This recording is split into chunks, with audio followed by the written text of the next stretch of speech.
لا إله إلا الله محمد رسول الله. Bismillahirrahmanirrahim. Assalamualaikum warahmatullahi wabarakatuh. Alhamdulillah. Alhamdulillahilladzi anzala as-sakinata fi qulubil mu'minin liyazdadu imanan ma'a imanihim. Allahumma shalli wa sallim ala sayyidina Muhammadin wa ala alihi wa sahbihi ajma'in. Rabbi shrah li sadri wa yassir li amri wahlul 'uqdatam min lisani yafqahu qawli waj'al li waziran min ahli.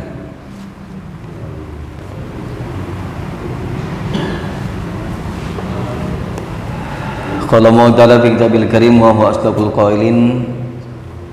A'udzu minasyaitonir rajim. Qul in kuntum tuhibbunallaha fattabi'uni yuhibbukumullah wa yaghfir lakum dzunubakum. Allahu ghafurur rahim. Qala Nabi sallallahu alaihi wasallam man ahabba liqa Allah ahabba liqa'ah. Wa qala Nabi sallallahu alaihi wasallam aidan la yu'minu ahadukum hatta yuhibba li akhihi ma yuhibbu li nafsihi. Alhamdulillah, puji serta syukur marilah kita panjatkan kehadirat Allah Subhanahu wa taala. Segala nikmat, rahmat dan karunia-Nya. Alhamdulillah, hari ini terasa begitu nikmat. Karena Allah masih mempercayakan kita mengemban amanah. Karena hakikatnya nikmat ini adalah titipan amanah dari Allah Subhanahu wa taala. Yang tentunya sudah barang pasti Allah menginginkan kita memanfaatkan, menggunakannya dan untuk kebaikan-kebaikan sesuai dengan porsinya. Salam semoga Allah sampaikan kepada Rasulnya, kekasihnya Nabiuna Muhammad sallallahu alaihi wasallam. Allahumma shalli wa sallim wa barik alaihi. Taufiqul mahabbah fillah, yaitu hakikat cinta kepada Allah Subhanahu wa taala. Dalam Al-Qur'an Allah sampaikan, Quran surat Ali Imran ayat 31, Qul in kuntum tuhibbunallaha fattabi'uni. Katakanlah wahai Muhammad, in jika atau kalau kuntum kalian tuhibbunallah mencintai Allah, fattabi'uni maka ikutilah aku. Ini Rasul menyampaikan begini, artinya kenapa? Ada orang yang mengatakan kalau mau sampai kepada Allah ya sudah tinggal jalan saja. Sama halnya ketika orang yang memiliki pandangan bahwa mau sampai kepada Allah itu nggak perlu wasilah, nggak perlu perantara, nggak perlu calo. Kita perlu bertanya, kita siapa? Kok mau menuju Allah tanpa perantara? Kira-kira bisa nggak? Kalau kita orang yang dekat dengan Allah Subhanahu wa taala mungkin. Kalau orang yang memiliki hubungan baik dengan Allah mungkin bisa. Itu pun harus melalui orang-orang terdekatnya Allah Subhanahu wa taala. Jangankan kepada Allah. Kita mau ketemu pejabat dari mulai tingkatan bawah sampai tingkatan atas. Kalau bukan orang-orang yang benar-benar kenal banget, itu harus melalui asistennya, melalui ajudannya, melalui protokolernya, melalui orang-orang terdekatnya. Wah, sekarang kita mau minta tanda tangan Pak RT saja bisa lewat sekretarisnya kadang kok.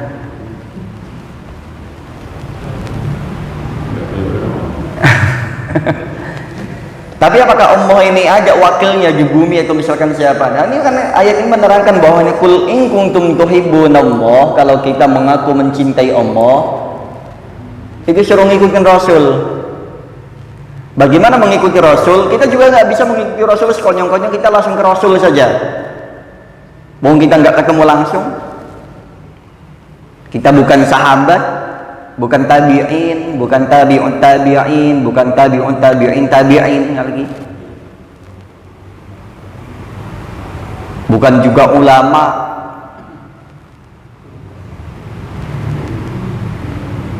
bukan juga asatir. Nah, kita orang awam melalui orang-orang yang berkesinambungan, orang yang memiliki silsilah, baik itu secara dzurriyyah ataupun secara keilmuan, maka nanti ilmu itu yang bisa dipertanggungjawabkan. Kayak contoh misalkan kita sholat, kita tahu sholat dari mana? Ya dari guru saya loh, misalkan gurunya nanti dari guru lagi dari guru. Kita nggak bisa memutus rantai silsilah itu, Pak. Maka kita berilmu juga butuh silsilah, butuh guru untuk sampai kepada Allah Subhanahu wa taala. Kalau enggak bisa nyasar kita. Langsung saja kembali ke Al-Qur'an dan hadis, misalkan maaf ya, Al-Qur'an saja yang sekarang itu kan bukan versi aslinya. Maksudnya dalam arti teksnya dulu mah nggak ada harokatnya, gundulan aja begitu. Kalau kita mau kembali kepada Al-Quran, hadis misalkan, melalui siapa? Wong kita juga bukan ahlinya.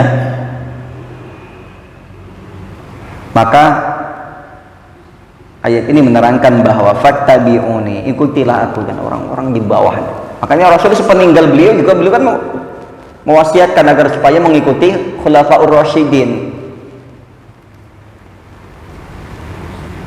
berpegang kepada kitab. Nah, makanya mengikuti orang-orang yang setelahnya, yang kompeten di bidangnya sesuai dengan silsilah keilmuannya.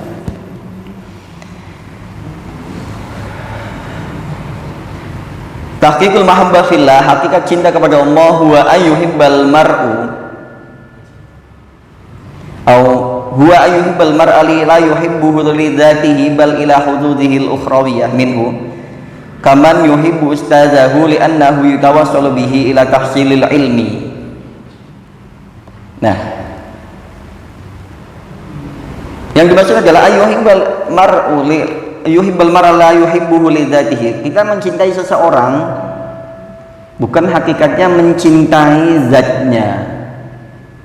Jadi kalau kita suka dengan pasangan kita, dengan keluarga kita, dengan kawan-kawan kita, itu bukan menyukai secara zatnya, tapi yang perlu kita garis bawahi adalah bal, akan tetapi ila huduzihil ukhrawiyah, yaitu mencintai seseorang karena faktor yang mampu mendekatkan kita kepada Allah, mendekatkan kita kepada akhirat, mendekatkan kita kepada sesuatu yang dekat dengan Allah Subhanahu wa taala.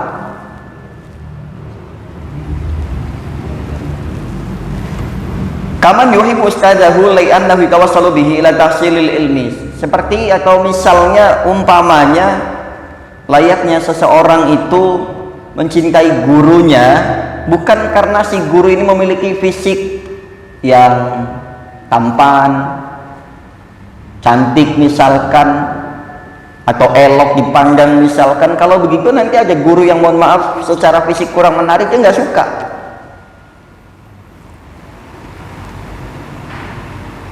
Tapi mencintai guru itu yutawassalu bihi la tahsilil ilmi, karena dalam rangka untuk menghasilkan ilmu. Kita mencintai orang tua kita karena diantaranya adalah orang tua itu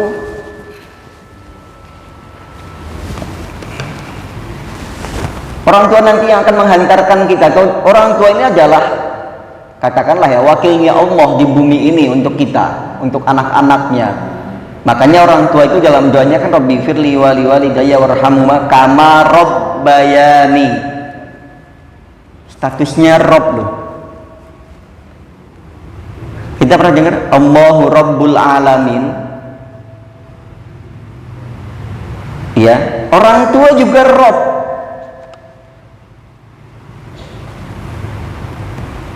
Layaknya mereka yang mendidik kami ketika waktu kami kecil, orang tua itu statusnya Rabb. Maka guru yang menyampaikan muridnya kepada Allah namanya disebut dengan murabbi. Pernah dengar ya? Berarti apa? Allah Rabbul Alamin, terus kemudian status orang tua adalah Robnya kita dalam arti yang mengasuh kita, yang menghantarkan kita untuk mengenal Allah sampai kepada Allah Subhanahu wa Ta'ala. Dan guru yang mengajarkan kita disebut dengan murabbi, karena yang mengajarkan ilmu untuk sampai kepada Allah Subhanahu wa Ta'ala. Makanya wajar ridhonya Allah itu ridho Allah fi ridhol walidain. Bahkan Allah menaruh keridhoannya pada kedua orang tua kita, dan begitu pun sebaliknya, wa suhtullahi fi suhtil walidain. Dan kemurkaan Allah juga taruh murkanya pada kedua orang tua. Jadi kita mencintai sesuatu itu bukan karena zatnya.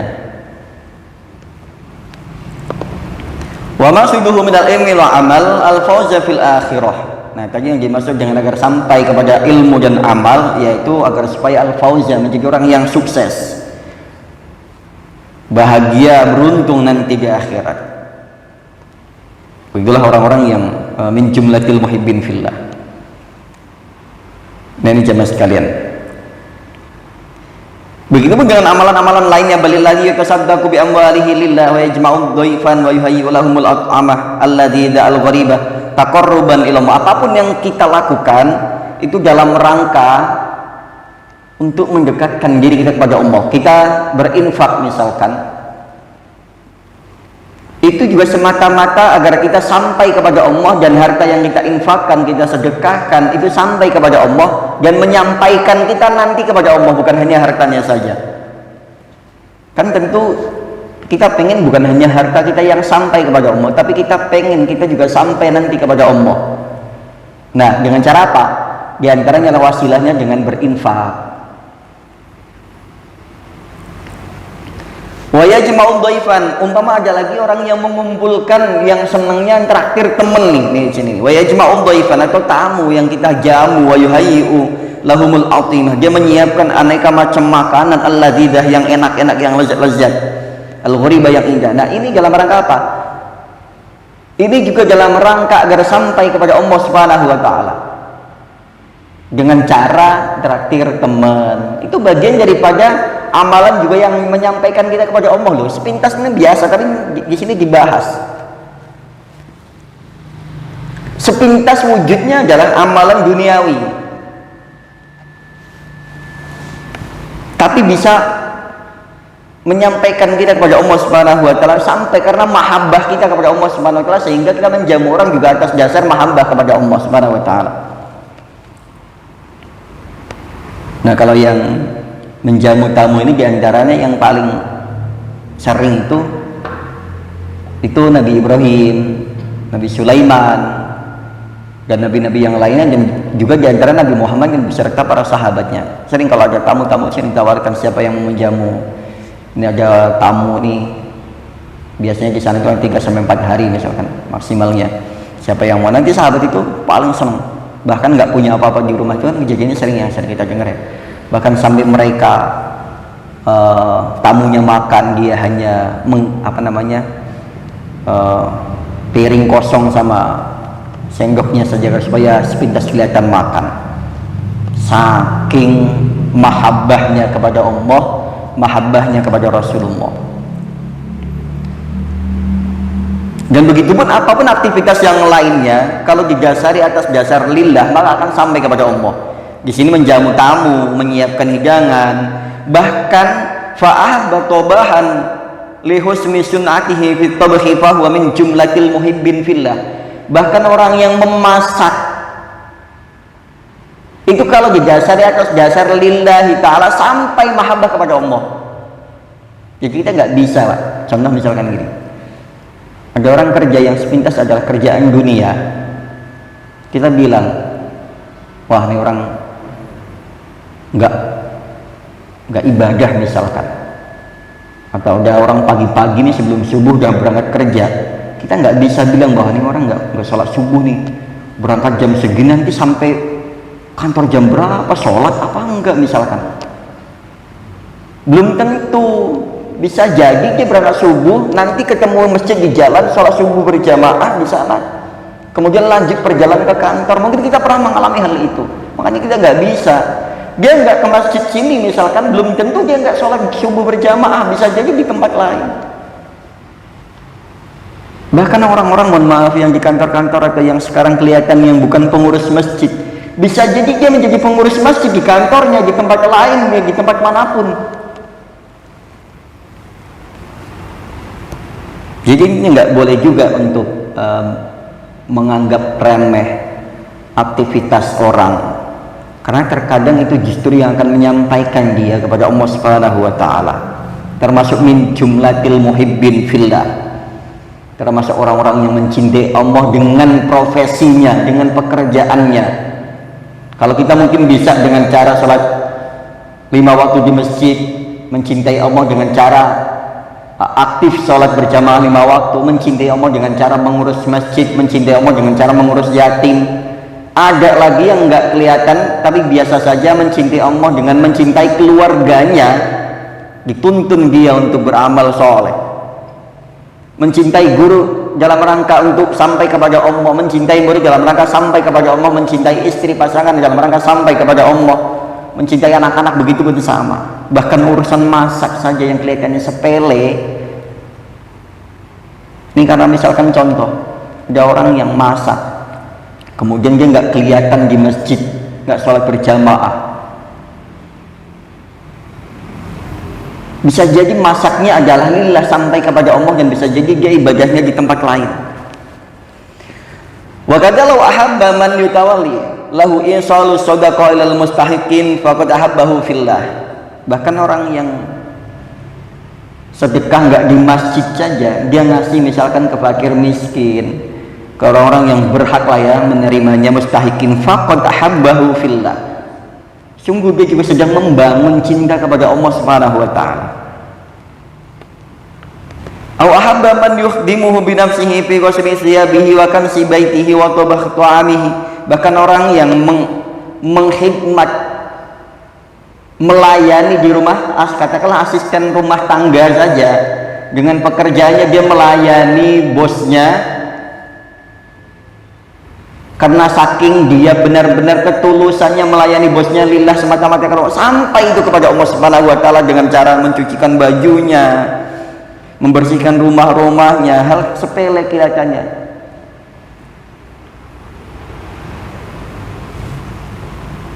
Bahkan dalam kesempatan Nabi juga pernah menyampaikan hal sepele nih Pak ya. Ini yang kelihatannya kita anggap sepele, mungkin barangkali kalau bapak-bapak agak jarang ya. Kan sulfina wa ghuslul ina, ini ulama menyampaikan begitu mengutip sabda Nabi, mujalibil gina.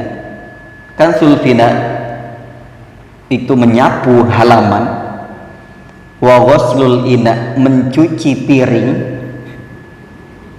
mujalibil ghina bahkan mampu mendatangkan ghina itu kekayaan, kecukupan.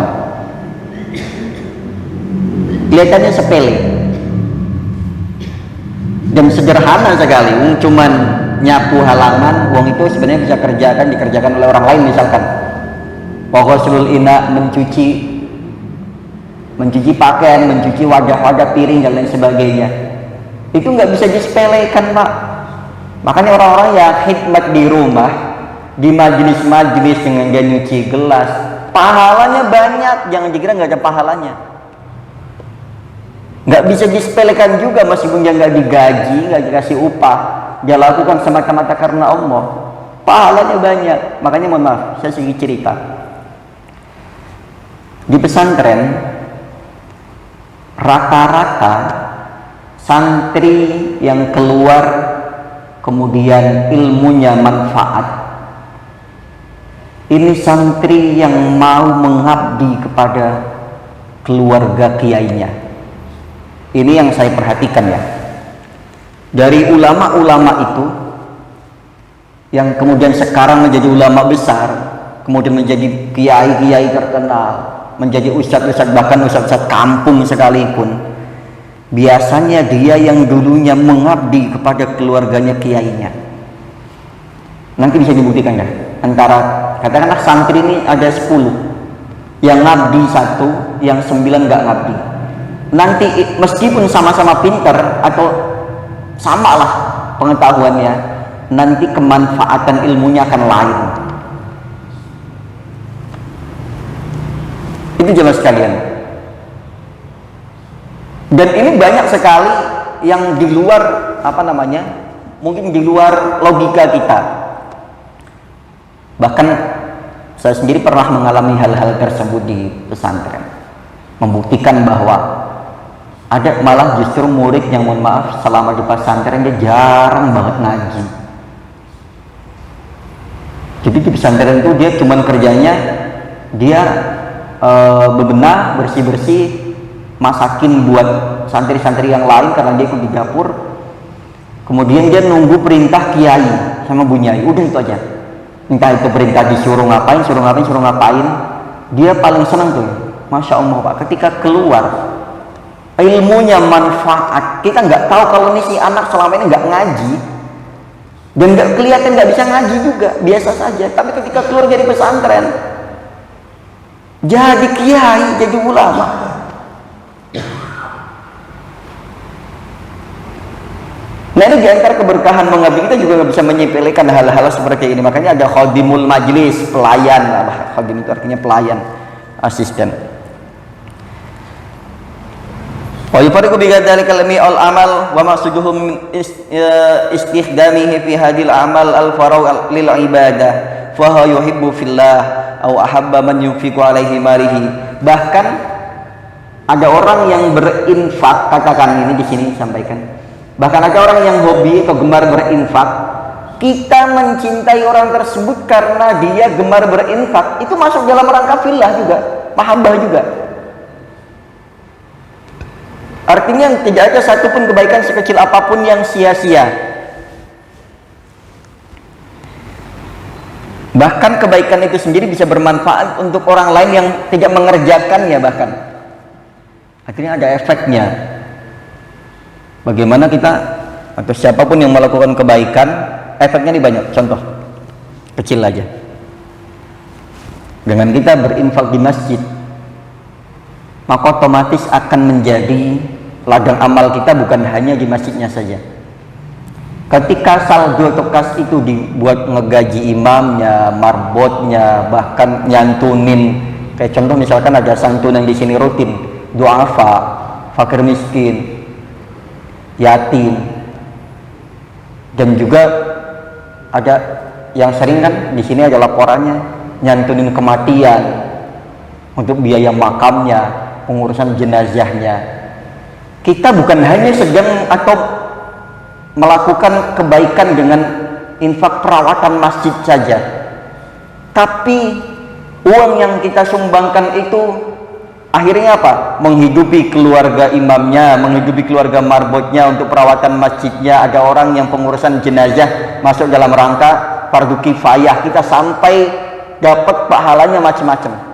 Ini contoh kecil saja.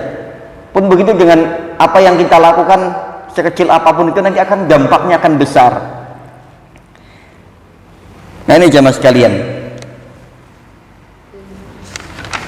kira-kira itu jamaah sekalian, kurang lebihnya mohon maaf. Nah ini enggak lama, tadi malam Ustaz Ubay bilang mohon maaf enggak dapat hadir. Saya juga sebenarnya juga ini materi sedapatnya aja karena memang juga enggak nyiapin juga. Sekali lagi mohon maaf, dan mudah-mudahan semakin menambah kecintaan kita kepada Allah Subhanahu wa taala. Dan apapun yang kita lakukan sekecil apapun, dan orang lain yang lakukan sekecil apapun, jangan pernah diremehkan. Bisa jadi yang kecil itu yang orang tersebut niatnya lillahi ta'ala. Makanya kalau ada sedekahan misalkan, orang yang sedekah sekecil apapun, jangan pernah sedekah kok begini, misalkan jumlah berkah isinya. Mungkin kemampuannya segitu, itu pun mungkin dipaksakan. Dan mungkin itu adalah lillahnya dia begitu. Kalau suka ambil, kalau nggak suka tinggal. Begitupun dengan kita. Kalau kita beramal sekecil apapun itu, jangan pernah diremehkan. Bisa jadi amalan yang kecil itu yang akan menghantarkan kita kepada Allah Subhanahu wa taala. Terkadang kita beramal karena kita sedang punya, amalnya banyak. Tapi pernah suatu ketika kita amalnya sedikit karena memang nggak punya, tapi lillahi ta'ala yang sampai kepada Allah itu. Walaupun jelas surat muslim, subhanakallahumma wa bihamdika asyhadu an la ilaha illa anta astaghfiruka wa atubu ilaik. Assalamualaikum warahmatullahi wabarakatuh.